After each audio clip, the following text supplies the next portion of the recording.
90 over 90. My name's Rob Sumner, and it's my pleasure and honor to speak with Jule C. Spach. Jule is a resident of Winston-Salem, North Carolina, was born and raised here. Actually, this is part 2 of a video that we did with Jule. The first half covered his war experiences during World War II, and you'll get to enjoy that as well as this interview, which will cover his life after the end of the Second World War.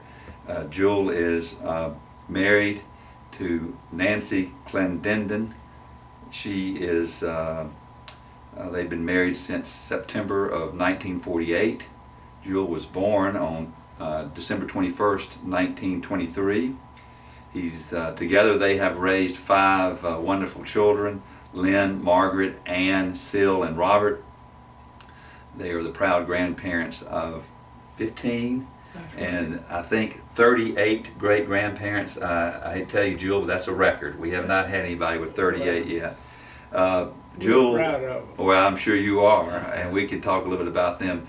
Jule is retired from many different jobs. One of the jobs was as a missionary, and we're going to talk a little bit about that this afternoon, in Brazil for the Presbyterian Church. In addition, Jule, upon his retirement as a missionary, he spent a number of years planning and organizing and helping to build the retirement center he lives in now, Arbor Acres, and we'll talk a little bit about that as well. So Jule, welcome to 90 over 90. It's a pleasure having you here. It's been a pleasure coming to Winston-Salem and seeing you, and thank you for agreeing to do this interview. Well, Rob, it's delightful to be here, and thank you for coming. And it's just delightful to watch you at work here and all that you're doing to get all this done. Thanks for letting us invade your house. We've made a mess out of it, and I promise we'll clean up. I do want to. We've spent a good part of the day already talking about your experience in the war, and it's. I can't wait till we have an opportunity to put that piece together, because it's a unique experience, and you have a unique ability to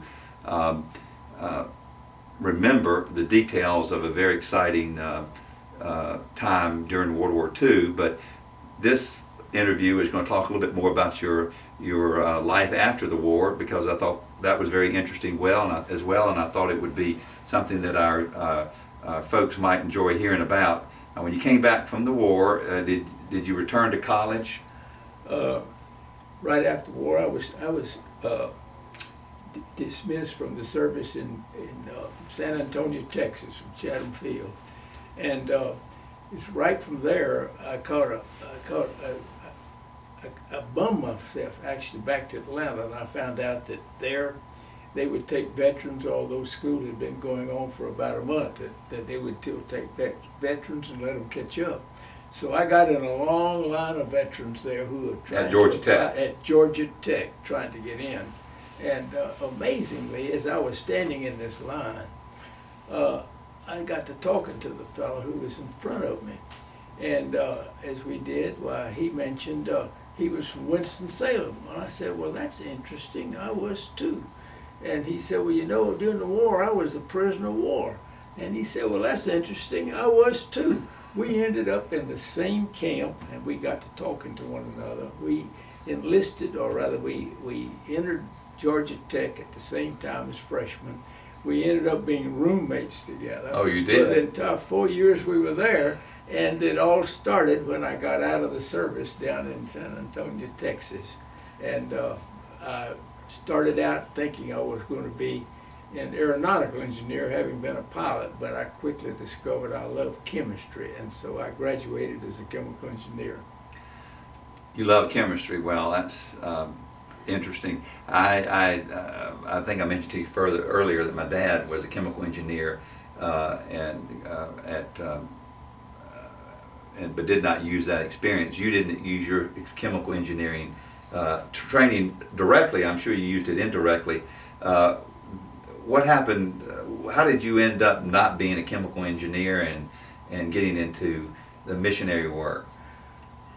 What, Because you're not a minister, is that correct? That's correct. I'm not a minister, and that's, as I won't go into the details on that story, it'll take too long, but I was already lining up to get a job with Exxon as soon as I graduated from Georgia Tech, when one day coming home from classes, I just had this overwhelming feeling that I was interested, I ought to consider going into some type of a mission work. And I definitely did not want to go into one of the pulpit ministry. Mm-hmm. And it didn't make sense to me at all that I thought it's the craziest thought I ever had. Well, this thought stayed with me until, as I shared with you at lunch, I met a girl that was dating my best friend, and she was real interested in missions. And she's seated right across the room over there. That's right, she's sitting across the room right now. So I went home just to talk with her about missions. Mm-hmm. I thought maybe she could help me out to understand how a guy who's getting ready to graduate as an engineer could end up being a missionary. That sounds like a pickup line to me, but I'm not sure. Can we talk about missions? Well, it was, but it talk wasn't about going because- into the ministry? It wasn't because I was already engaged to somebody else. Oh, you were? So Okay. All it didn't right. work out that way. But it did in the end, because the more we talked, the more all of us realized that it was to be with my wife Nancy that I was to spend the rest of my life. Well, what attracted you to her? What was it about her that you liked? That's a very good question. Was it instantaneous, or did It she was- just grow on you? It was little by little, really, since she was dating my best friend. And Yeah, I you had to be get used to the very fact careful. that I was falling in love with her. But there was a gentleness and a sweetness and a way of caring for people and caring for me that I felt like I'd never felt before in all of my life. And she just was a person who loved everybody. She was beautiful. And so it was it was about February of 48. It's 48 wasn't it, that we started really going out, and we were married in September that same year. And it was the wisest decision I've ever made in all of my life. And it led us to become missionaries, because they then applied, and I got this opportunity that I never dreamed I'd get. Exactly the way Nancy explained it, there is a chance for somebody who's not a minister to end up being a missionary. After we were married, we applied for the Presbyterian Church. And they had a spot in Brazil where they needed a man in college to teach the sciences that I learned at Georgia Tech, and to run the athletic program of the college, which I very much involved in when I was in high school. Never was very good for college, but for high school. And both of those things fit exactly the things I was interested in, and it all fit together. And so in 1951, we boarded a boat, the Merrimack Dale, 24 years on this boat with 2 little babies, and we headed out for Brazil, where we spent 25 years together in a fantastic life together. Wow. So as soon as you got out of Georgia Tech, you got married, and then next thing you know, you find yourself in Brazil teaching kids, I guess, in that village that you were stationed in, and teaching sports. And what was it like? Tell me what that experience was like, or what you remember about your early days in the mission field down there. All right, well, first thing let me say is that we got married while I was still at Georgia Tech. Oh, you did? Okay. And my wife helped pay my way through college. She did? We were there for 2 years while she I see. taught school there in kindergarten in Atlanta, Georgia, or Decatur rather. And then after that, we headed out shortly for Brazil. Well, first, actually, we didn't go to Brazil right away, because when the church took a good look at me, they figured I ought to spend at least 1 year in a special school at a seminary and understand a little bit about what missions was about, which I Right. did for 1 year with Nancy. And then from that, we headed out for Brazil. And we lived lived way back in the interior, in a very poor section of the northeastern section of Brazil. We had a college there that had been established in the year 1900. It was really one of the most effective universities. I wouldn't say universities, it was just a college that it had there in preparing leadership among the young people. when I got there, they needed someone to help start the athletic, to not exactly start it, but to continue the athletic program. And I was able to coach basketball, and then I became athletic director. I'd never seen a soccer game in my life. And the first time they thought I knew all about it, so they had me refereeing the game. And I'd refereed about 10 minutes, and they called a halt to the game and called me up and said, "Coach, I think we better get somebody else to referee this game. It ain't going to work out the way it's going now."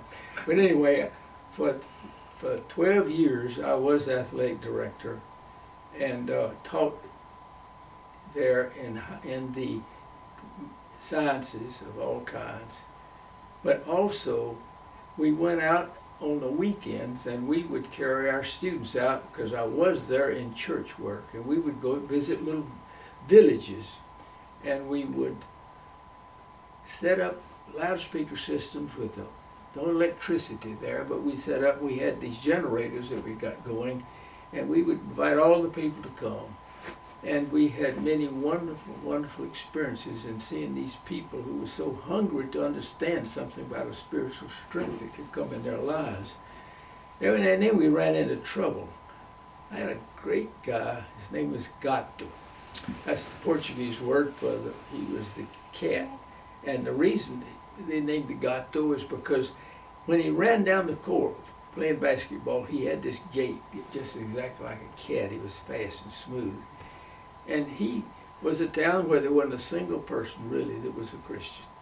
And he came one day to me and he said, "Coach, why don't we go down to Little Waterfall?" That's the name of the town that he lived in. "And let's hold a service there. And I think it would be wonderful, and I think my daddy can set up a place where we could hold the meeting." So we agreed. Well, we had 4 of our members of the basketball team that were preparing for the ministry. They were students then. So we agreed we'd carry our basketball team down to the town of Little Waterfall, and we would try to hold a service. So we got there about noon, and we began to visit all around the community there. And we began to feel this tension. This in the Amazon This was up jungle? It was not really Amazon. It was the northeast of Brazil before you got into the Amazon. Okay. It was really worse in terms of poverty than the Amazon. It was all dry and desert-like, and it was a very difficult section for hunger and for education, and it was a tough part of Brazil to live in. And so we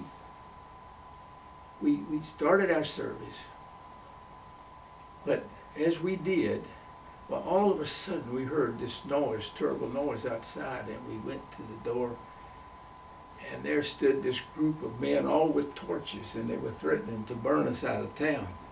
Well, we had already arranged, because they told us that when that afternoon a man had given me a slip of paper telling me that if we tried to hold a service, someone was going to get killed.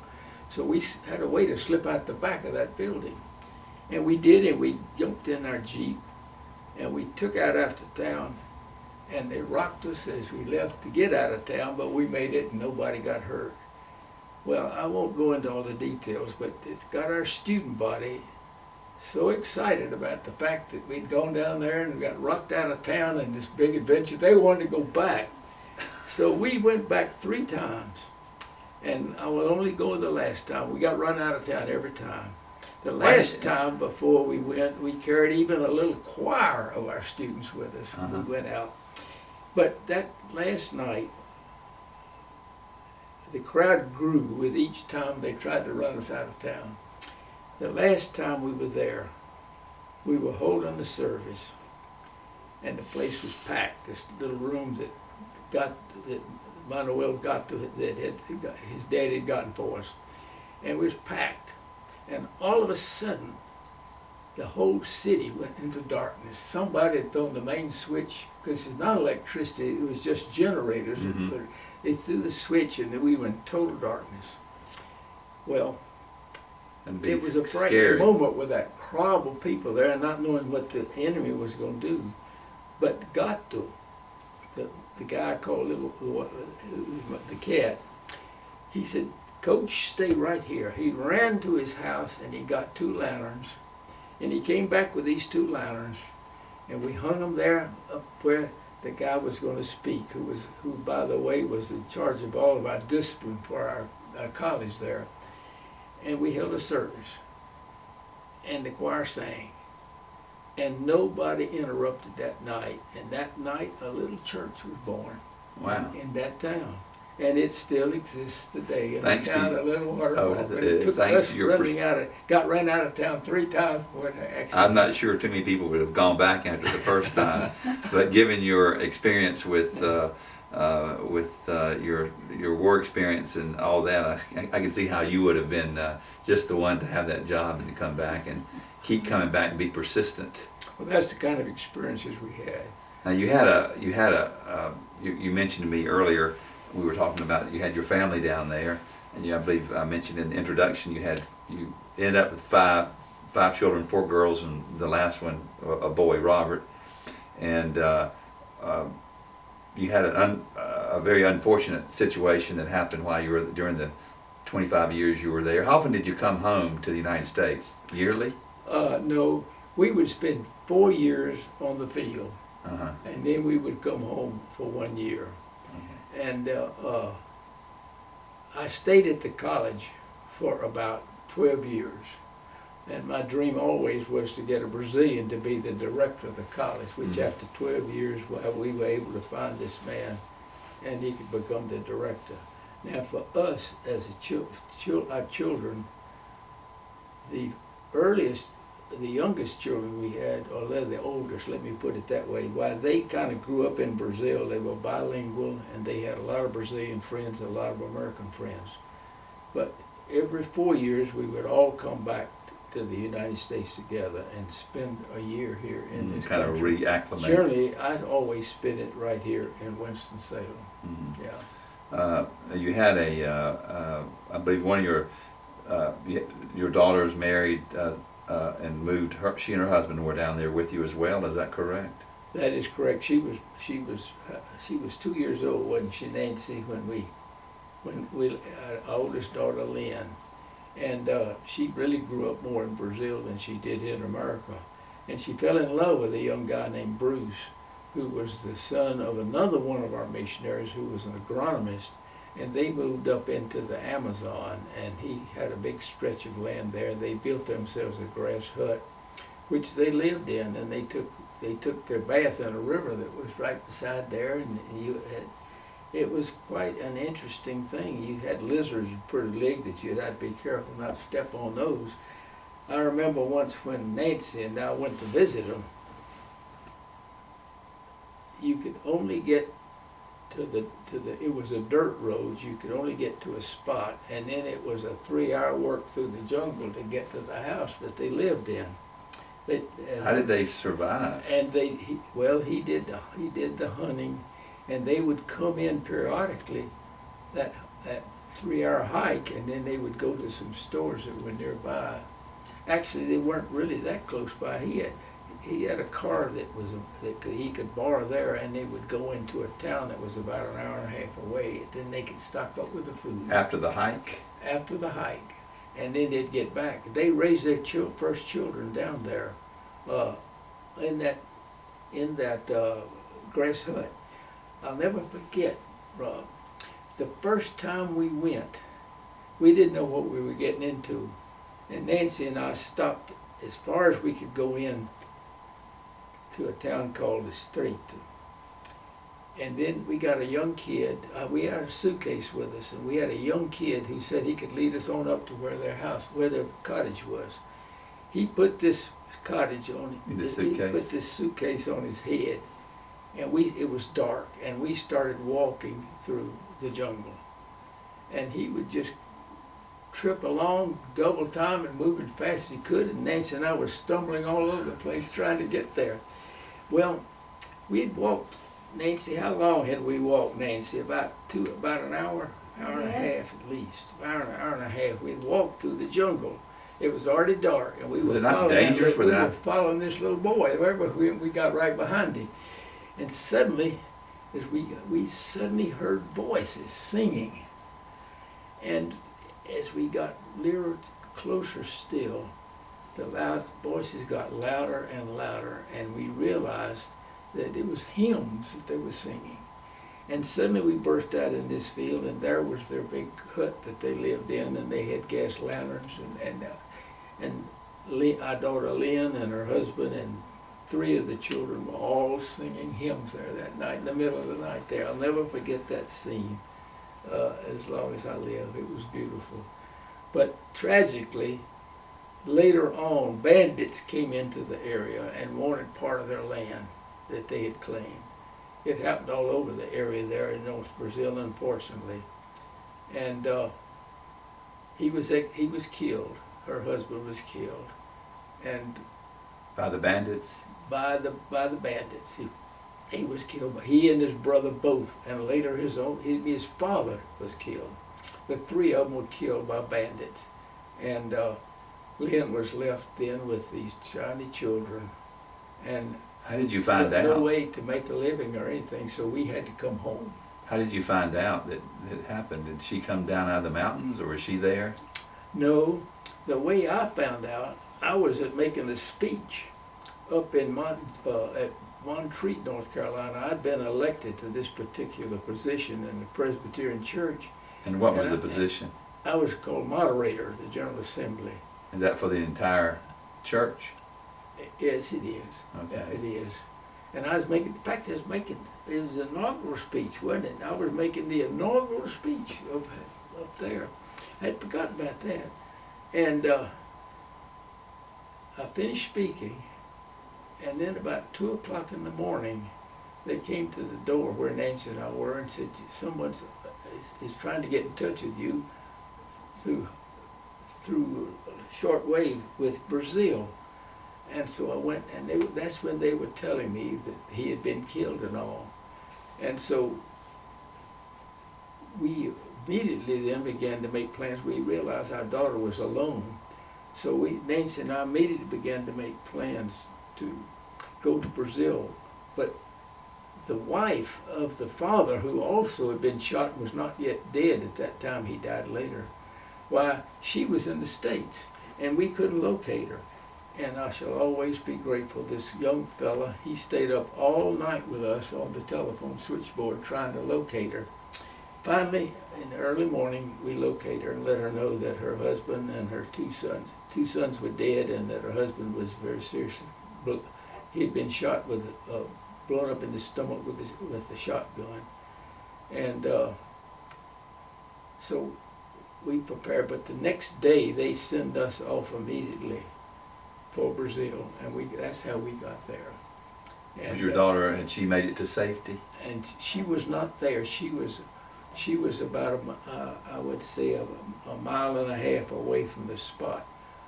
The way they got them was this. This can often happen. They had another brother that, with his family, was down there ranching in another sector, and so these people who were intended to kill them sent a messenger and saying, look, that Johnny really needs you badly at such and such a place. I think you should go down there immediately. So the 2 boys and a Brazilian got in this truck and went tearing down to this spot.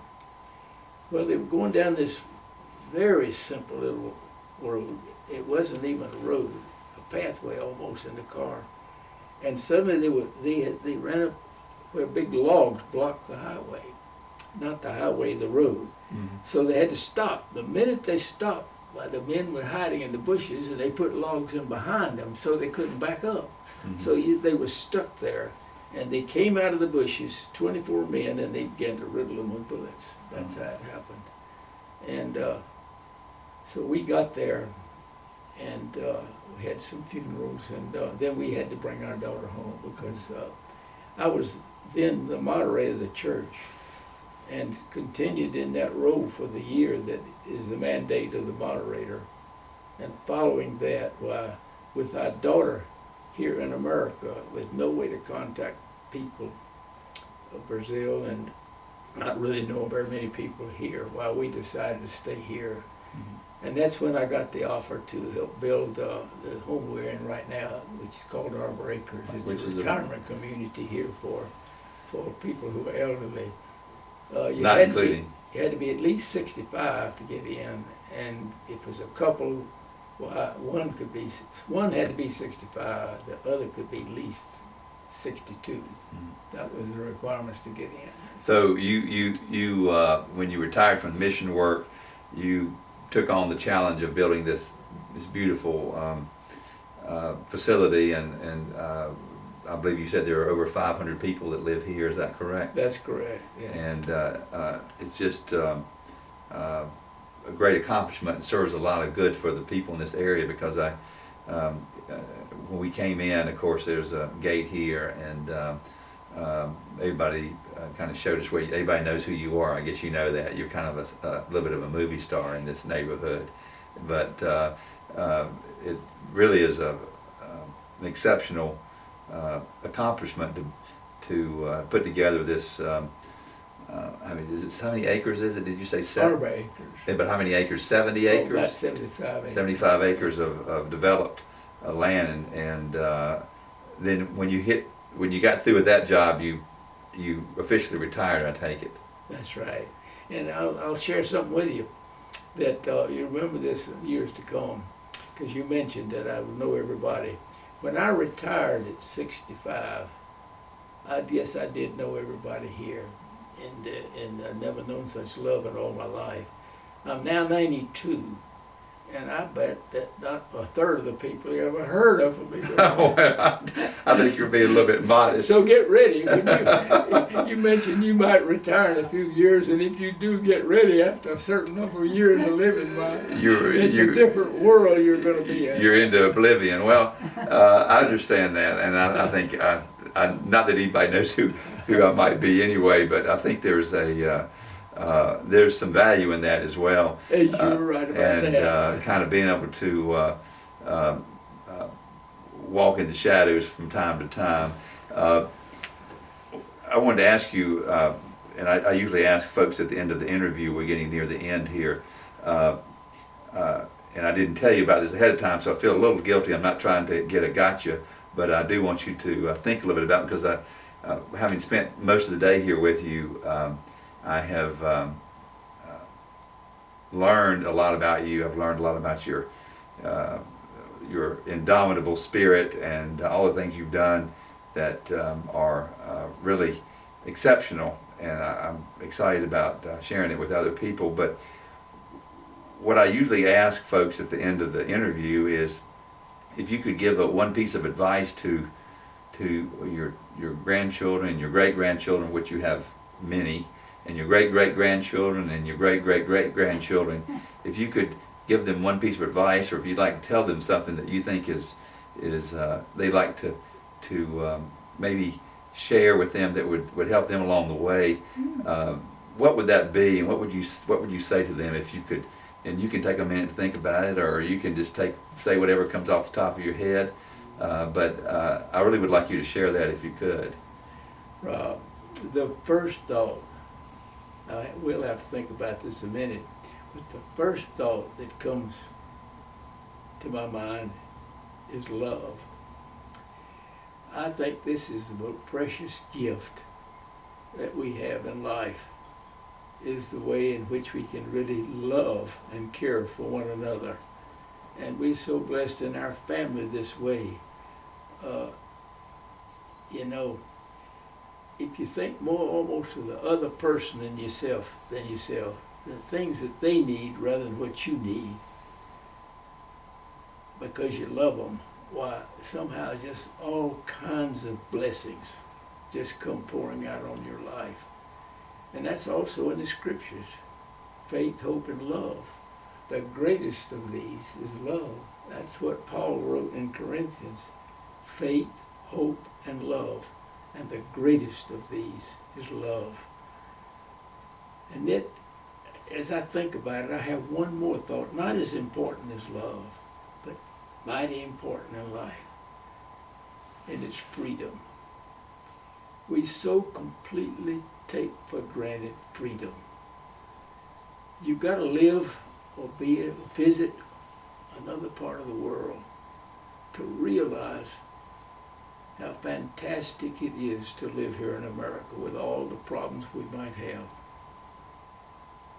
wonderful was a place to live in Brazil, and we loved it, but it did not have the freedom that we have here in America. Italy, the same thing.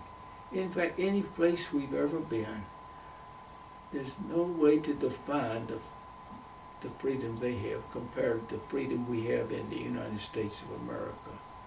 I learned this when I was in a prison camp, when all my freedom was taken from me, as it was for tens of thousands of others.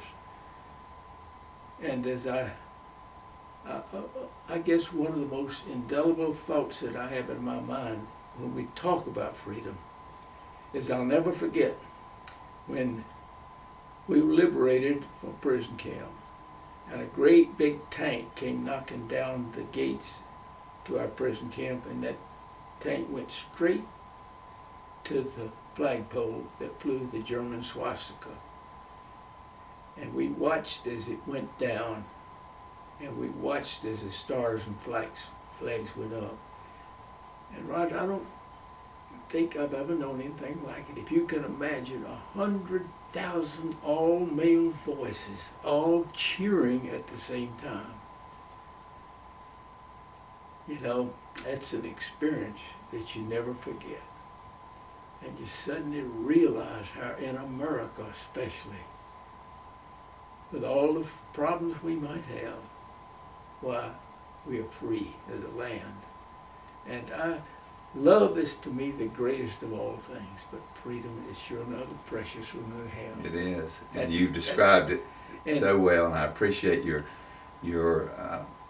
taking time to share those meaningful thoughts. Obviously, you've lived a life of love and freedom, and we thank you for that.